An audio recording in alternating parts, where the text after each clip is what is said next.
Hola, ¿qué tal? ¿Cómo estás? Espero que muy bien. Estamos en un nuevo encuentro de Podcast de la Libertad. Hoy vamos a conversar con Javier Cubillas. Él es analista político, investigador de la Fundación Atlas, y vamos a conversar con él sobre algunas cuestiones que tienen que ver con el gobierno, si ha habido cambios en el gobierno, en la estrategia, en la imagen, en su política de alianzas. ¿Cómo estás, Javier? Gracias por esta posibilidad de charlar con vos. ¿Qué tal, Martín? ¿Cómo estás? Un gusto como siempre. Gracias por el tiempo y el espacio. Bueno, gracias a vos por la posibilidad de charlar y te pregunto como analista político y columnista frecuente, ¿cómo ves vos, si ves cambios, ¿no?, en la estrategia del gobierno, la estrategia política, incluso la imagen, ¿no?, del presidente antes y después de las elecciones parlamentarias? Mira, yo te fraccionaría de alguna manera el fenómeno Milei, por lo menos desde la dimensión de la comunicación en un primer etapa de análisis en lo que es identidad, lo que es imagen y la reputación de alguna manera, ¿no? En términos de identidad, Milei nada ha cambiado. Milei tiene claro un rumbo. Milei, lo que es todavía su grupo de gestión, todavía más tras el apoyo que ha obtenido después de las elecciones, no ha cambiado nada. En cuanto a imagen, tampoco te diría que ha cambiado mucho. Lo que ha cambiado es apenas quizá el tono, digamos. Ha bajado 1 o 2 escalones de 10, digamos. Y se muestra un poco más contemplativo en algunas cuestiones, sin muchas veces entrar en lo que en la primera parte del año muchas veces no se entendía, la primera parte de su año de gestión no se entendía, era por qué tenía muchas veces objetivos de conflicto con personalidades de la sociedad civil, por ejemplo. Es decir, que están fuera de la política. Y eso, digamos, ha bajado un tono, pero nada más. Y en cuanto a reputación, creo que ha acrecentado, digamos, su nivel de reputación todavía más a nivel internacional, y eso lo posiciona en un lugar donde comienza a ser un actor que ya no solo discute cuestiones de política interna, sino que esas cuestiones de política interna tienen relación con la política exterior.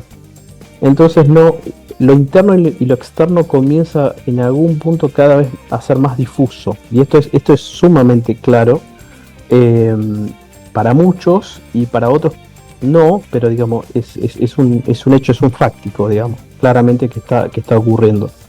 Así que en ese sentido, en cuanto a estrategias, más allá de algún reacomodamiento de actores, por ejemplo la salida del jefe de gabinete con un rol muy político, y el cambio al nuevo jefe que es su vocero básicamente, a pesar de esto, digo, y ver si funciona en el rol ahora que va a tener Adorni, no hemos tenido grandes cambios, digamos.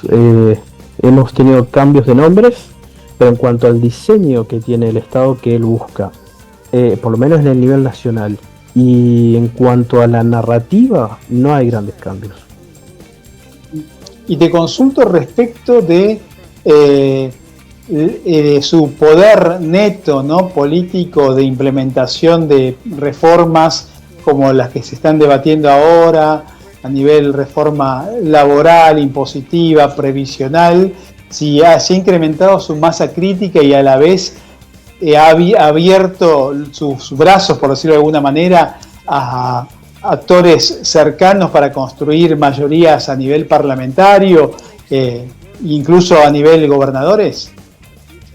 Mira, yo hace un tiempo había escrito en Perfil algo que es usualmente, es un fenómeno que siempre se analiza en medio término, es cómo se reconfiguran los bloques, ¿no?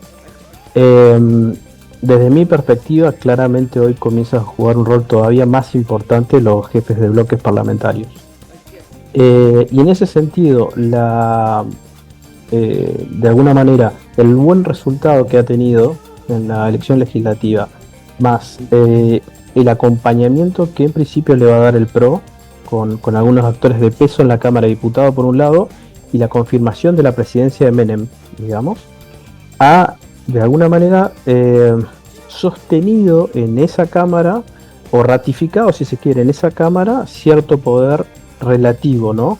Pero de igual manera tiene que ir a buscar acuerdos, tiene que ir a negociar.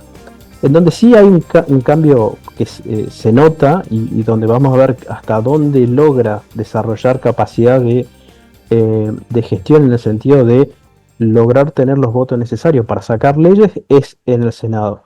Y ahí sí un cambio cualitativo, porque ahí que haya ido Patricia Bullrich significa claramente reforzar esa cámara de afectos de que comienza a ser también parte de una dimensión de la gestión, de alguna manera, del proyecto que tiene La Libertad Avanza.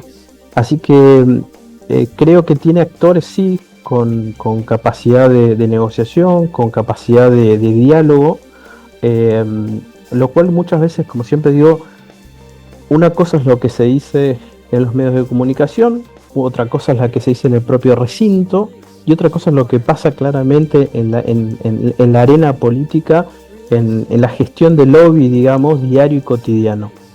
Creo que tiene los actores para conseguir los consensos, y de hecho ha hecho Milei gestos, por ejemplo, ayer y hoy, con los envíos de proyectos de ley para el periodo extraordinarias, en donde ha tenido concesiones, inclusive con el ala gremial.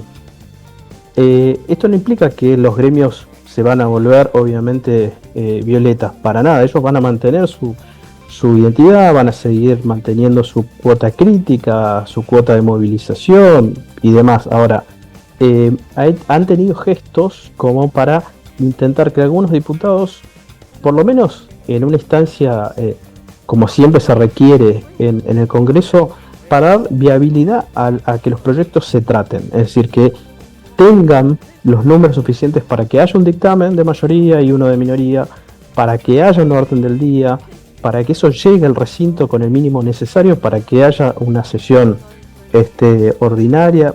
En este caso las extraordinarias necesitan también un mínimo necesario, y después se verá obviamente el mínimo necesario para aprobar, ¿no? Salvo casos especiales, pero digo, esos mínimos que se tienen que ir dando por etapas, creo que se están construyendo. ¿Puede haber imprevistos? Sí, siempre puede haber un cisne negro que uno no puede proyectar a futuro, pero creo que hay más masa política y es necesario que tenga ese músculo político, porque la reforma estructural más transversal, más importante, como son lo laboral y lo tributario, es todavía una tarea pendiente y muy importante. Sí, y en este proceso que vos mencionás, ¿no?, de adaptación, cambio, mayor musculatura política, y para ir cerrando, te consulto si debemos entender lo que está pasando en materia de fútbol, Chiquitapia, como una batalla elegida a librar en este momento, con fines políticos determinados, ¿no?, en un momento donde hay, digamos, capacidad y tiempo para elegir contra quién pelear y contra quién desarrollar un discurso que sea aceptado por la población, ¿no? Claro. Dos cosas, te separo en dos respuestas. Primero, sí hay un claro déficit, y si lo ves en los primeros proyectos de ley macro, ómnibus, que envió Milei, por ejemplo, ley bases, la dimensión de ética pública, integridad, lobby, no está presente.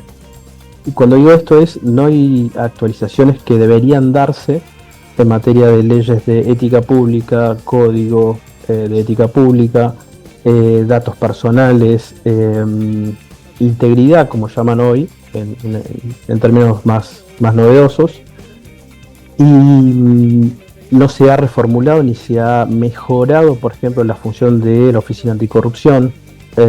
Así que ese es un punto pendiente que uno bien podría todavía criticar a Milei con justicia. Digo, si uno busca el liberalismo, y una de las patas del liberalismo que tiene que ver con la relación también histórica y teórica que tiene que ver con el republicanismo, es la transparencia, ¿no?, la rendición de los actos públicos, la capacidad de los ciudadanos de peticionar ante las autoridades que esa información esté. Entonces, ante los hechos que han aparecido por el lado o que se han endiligado hacia actores de la Libertad Avanza, y esta es la segunda parte de la respuesta, aparece, digamos, ante ese fenómeno, aparece de golpe un Tapia. Entonces pareciera ser por lo bajo, ¿no es cierto?, un carpetazo hacia la Libertad Avanza para ver si se refrenaba, ¿no?, a la imagen, ¿no?, a las políticas libertarias, y entonces sale un carpetazo hacia un sector, ¿no?, enfocado hacia Menem y la hermana del presidente. Y ahora como respuesta pareciera aparecer el carpetazo contra Tapia, que es la respuesta a la devolución en mismos términos, porque aparte cuando uno ve que aparece de fondo, aparecen también estructuras muy semejantes, ¿no?, de actores que están involucrados, segundas líneas, manejo de dinero que no es claramente auditado, que no es transparentado, como para refrenar pareciera a un sector de la política más tradicional, ¿no?, a la famosa casta. No sabemos hasta dónde va a llegar ni los actores que puedan estar involucrados, ni sabemos si la justicia va a avanzar como debería avanzar. Pero sí pareciera ser que hoy tenemos en espejos dos causas, ¿no?, que en algún momento podrían ser sumamente importantes si llegan a una instancia de decisión judicial final. Entonces hay un juego ahí en espejo de actores muy fuertes, donde ante una respuesta, ante una acción, hubo una reacción. Sin perjuicio de eso, que ya lo dejo para el ámbito judicial. En el ámbito político, que es lo que a mí me interesa ver, creo que es necesario que se avance en leyes de transparencia y acceso a la información pública con las renovaciones que se necesitan, esencialmente relacionadas a lo que tiene que ver con inteligencia artificial, nuevas tecnologías, la ley de lobby, clave la ley de lobby, porque así como se endilgó la gestión anterior por no transparentar con qué actores muchas veces se relacionaban funcionarios públicos o entraban actores de poder y tenían reuniones con los funcionarios, lo mismo pasa ahora. Debería también haber una ley de lobby que transparente o genere mejores registros respecto de con quienes negocian, quienes tienen relación, para ponerse simplemente al mismo nivel que otros países de Sudamérica. Y aparte, como siempre digo, era un ítem que ya le había solicitado a la gestión de Mauricio Macri la OCDE, digamos, dentro de un paquete de medidas anticorrupción, donde hay otras medidas penales, estaba por ejemplo esta. Así que creo que ese es un punto donde claramente se puede criticar y que todavía le falta avanzar, y que uno no ve ni siquiera que haya borradores, digamos, de proyectos de ley que busquen avanzar en ese sentido. Y ahora sí, para terminar, quería terminar, pero me entusiasma muchísimo el tema y charlar con vos. Te pregunto que si Cristina presa significa la muerte del kirchnerismo y del peronismo, ¿o no? Del peronismo claramente no, porque el peronismo ha sobrevivido a muchos liderazgos. Del kirchnerismo, en la medida que haya intendentes o un gobernador en la provincia de Buenos Aires que cada tanto coquetee con la idea de ser kirchnerista o ser, hasta que se defina como una verdadera renovación, si es que lo fuera, del peronismo, el kirchnerismo para mí es todavía una instancia de poder, y en algunas cuestiones está latente la posibilidad de si pueden volver o no, y eso depende mucho de estos 2 años de gestión. Así que hasta que no ocurra evidentemente el hecho fáctico de que nadie se arrogue la representatividad y consiga votos enarbolado en el kirchnerismo como idea y como narrativa, uno no puede dar por muerto eso. Es una identidad política. Si uno avisorara o apostara a ver cuánto puede tener de futuro eso, dependerá mucho si las políticas actuales terminan obviamente siendo exitosas y hacen despegar a la Argentina finalmente, modificando la estructura productiva del país. Y esa cuestión es medular. Si se modifica la estructura productiva del país, si es parte de la sociedad civil el hecho de poder tener mayores libertades, y eso permite obviamente un desarrollo de la economía, podemos comenzar a pensar que no es necesario esto que sigue obviamente teniendo como parte de su génesis, ¿no?, de su genética, el kirchnerismo, que es la tutela o el direccionamiento de la economía para que se produzcan bienes, podríamos comenzar a pensar que sí, de a poco podría no ser una referencia política. Pero al kirchnerismo se lo ha matado varias veces y todavía tenemos referentes en el Congreso y de hecho sigue siendo un bloque dentro del Congreso. Así que mientras eso esté, no podemos darlo por muerto. Javier, muchísimas gracias por la posibilidad de charlar con vos. Un fuerte abrazo. Gracias igualmente y gracias a todos quienes te siguen y nos pueden ver por este medio.